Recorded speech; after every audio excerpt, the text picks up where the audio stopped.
Hello, welcome back to my channel. അപ്പോൾ ഇന്നത്തെ recipe എന്ന് പറയുന്നത് ഒരു സിമ്പിൾ ദാൽ കറിയാണ്. ഒരു പരിപ്പ് കറി റെസിപ്പി ആയിട്ടാണ് ഞാൻ വന്നിരിക്കുന്നത്. അപ്പോൾ അതെങ്ങനെ ഉണ്ടാക്കുന്നത് നമുക്ക് നോക്കാം. ആദ്യം തന്നെ ഒരു ചട്ടി എടുത്ത് വെച്ച് അത് ചൂടായി കഴിയുമ്പോൾ അതിലേക്ക് 2 ടേബിൾ സ്പൂൺ ഓയിൽ ഒഴിച്ചെടുക്കാം. ആ ഓയിലും കൂടി ഒന്ന് ചൂടായി വരുമ്പോൾ അതിലേക്ക് നമുക്ക് ആവശ്യമായ കടുകിട്ട് പൊട്ടിക്കാം. അപ്പോൾ കടുക് ഒന്ന് പൊട്ടി വരുന്ന സമയത്ത് അതിലേക്ക് 1 ടേബിൾ സ്പൂൺ ജീരകവും കൂടി ആഡ് ചെയ്യാം. അപ്പോൾ ഈ കടുകും ജീരകവും ഒന്ന് മൂത്ത് വരുമ്പോൾ അതിലേക്ക് നമുക്ക് ബാക്കി ഇൻഗ്രീഡിയൻസും കൂടി ആഡ് ചെയ്ത് നന്നായി ഒന്ന് മിക്സ് ചെയ്ത് കൊടുക്കാം. അടുത്ത ഇൻഗ്രീഡിയൻ്റ് എന്ന് പറയുന്നത് സവാളയാണ്. നല്ല ചെറുതായി അരിഞ്ഞ കുനുകുന ആഡ് ചെയ്ത് കൊടുക്കുകയാണ് അടുത്തത് ഇതിലേക്ക്. അപ്പോൾ സവാള ആഡ് ചെയ്ത് നന്നായി ഒന്ന് വഴറ്റിയെടുക്കാം. നല്ല ലൈറ്റ് ബ്രൗൺ വരുന്നവരെ നമുക്ക് ഈ സവാള ഒന്ന് വഴറ്റിയെടുക്കാം. ഈ സമയത്ത് ആവശ്യത്തിന് ഒരു നുള്ളു ഉപ്പ് കൂടി ഇട്ട് കൊടുക്കുന്നത് നന്നായിരിക്കും.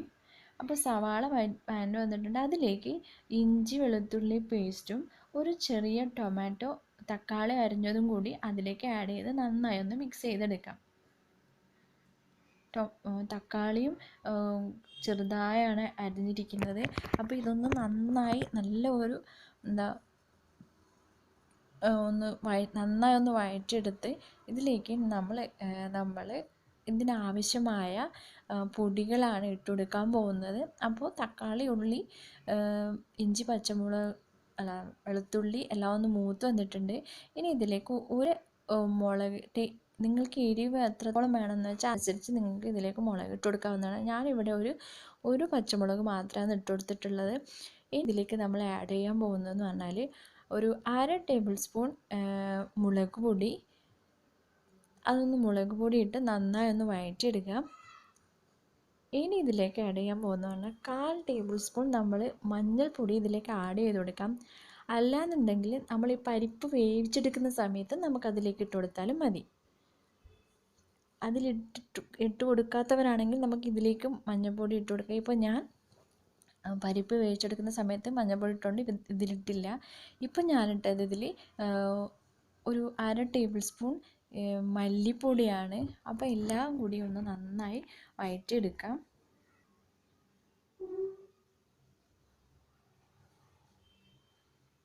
അപ്പോൾ നന്നായി വഴറ്റിയിടാം. ഇനി ഇതിൽ നമ്മൾ വേവിച്ച് വെച്ചിരിക്കുന്ന പരിപ്പാണ് ആഡ് ചെയ്യാൻ പോകുന്നത്. വേവിച്ച പരിപ്പ് എന്ന് പറയുമ്പോൾ നല്ല പേസ്റ്റ് രൂപത്തിലായിരിക്കണം നമുക്ക് വേവിച്ചെടുത്ത പരിപ്പ്.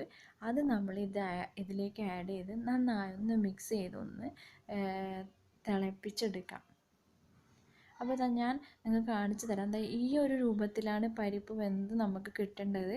അപ്പോൾ ഇതിലേക്ക് ആഡ് ചെയ്യുന്നതെന്ന് പറഞ്ഞാൽ 1 ടേബിൾ സ്പൂൺ നെയ്യ്, കുറച്ച് ഉപ്പ്, പിന്നെ മഞ്ഞൾപ്പൊടി ആഡ് ചെയ്താണ് ഞാൻ ഈ പരിപ്പ് എടുത്തിട്ടുള്ളത്. അപ്പോൾ ആ പരിപ്പ് ഈ മസാലയിലോട്ടൊന്ന് മിക്സ് ചെയ്ത് ഒരു ആവശ്യത്തിന് നമുക്ക് ടേസ്റ്റിനനുസരിച്ച് ഉപ്പ് നോക്കി അതിലേക്ക് ഉപ്പ് ഇട്ട് കൊടുത്ത് ഒരു 5 മിനിറ്റ് നേരം അടച്ചൊന്ന് തിളപ്പിച്ചെടുക്കാം നമുക്കിത്. വളരെ എളുപ്പത്തിൽ തയ്യാറാക്കാൻ പറ്റിയ റെസിപ്പിയാണിത്. അപ്പോൾ പരിപ്പ് നന്നായി വെന്ത് കിട്ടണമെന്ന് മാത്രമേ ഉള്ളൂ. അപ്പം നമ്മുടെ റെഡിയായി വന്നിട്ടുണ്ട്, നന്നായി തിളച്ചു. ഇനി ഇതിലേക്ക് നമുക്ക് ആവശ്യമായ മല്ലിപ്പൊടിയും ഒരു 1 ടേബിൾ സ്പൂൺ ഗരം മസാലയും കൂടിയിട്ട് നന്നായി ഇളക്കി അടച്ചു വെക്കാം. അപ്പം നമ്മുടെ പരിപ്പ്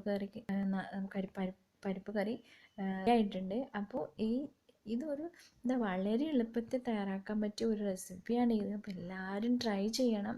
ഇത് നമുക്ക് ചോറിൻ്റെ കൂടെ കഴിക്കാൻ നല്ല ടേസ്റ്റി ആയിട്ടുള്ള കറിയാണ്. നമ്മളിപ്പോൾ നോർത്ത് ഇന്ത്യയിലേക്ക് പോയാൽ അവിടെയൊക്കെ നമുക്ക് ഏത് ഇതിലും വെജ് താളി ഓർഡർ ചെയ്താൽ നമുക്ക് ഈ കറി എല്ലാത്തിലും കിട്ടും. ഇത് ഇവരുടെ ദാൽ തടുക്കയാണ്, ഫേമസ് ആയ നോർത്ത് ഇന്ത്യൻകാരുടെ ഒരു ദാൽ തടുക്ക റെസിപ്പിയാണിത്. അപ്പോൾ എല്ലാവരും ട്രൈ ചെയ്യുക. വീഡിയോസ് കണ്ട് ഇഷ്ടമായ ലൈക്കും കമൻറ്റും ഷെയറും ചെയ്യുക.